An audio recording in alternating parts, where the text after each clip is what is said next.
পুরুষের আসল সৌন্দর্য তার উপার্জনে। আপনি দেখতে ঋতিক রোশনের মতো হন কিংবা তার চেয়েও বেশি স্মার্ট, বুকের ছাতি চওড়া হোক, শরীর ফিট হোক, আর চেহারা সিনেমার হিরোর মতো হোক, কিন্তু আপনি যদি রোজগার না করেন তবে এই দুনিয়ায় আপনার কানাকড়িরও দাম নেই। রোজগার করা পুরুষই হিরো, সে যতই ক্লান্ত থাকুক না কেন। আর কম রোজগার করা পুরুষ শুধুই অ্যাভারেজ কেন, সে যতই সৎ হোক না কেন। পুরুষ মানুষ কাঁদে না, মুখ বুজে ইএমআই শোধ করে দেয়। পুরুষ অভিযোগ করে না, চুপচাপ ওভারটাইম করে নেয়।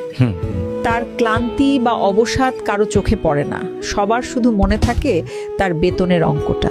আর তবুও বলা হয় পুরুষ মানুষ খুব শক্ত, অথচ সত্যিটা হলো পুরুষ আসলে পরিস্থিতির কাছে বড় নিরুপায়।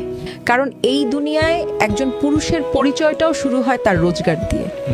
এই দুনিয়া শুধু পকেটের জোর দেখে। যে পুরুষ রোজগার করে সে পায় সম্মান, আর যে রোজগার করতে পারে না সে পায় শুধুই উপদেশ।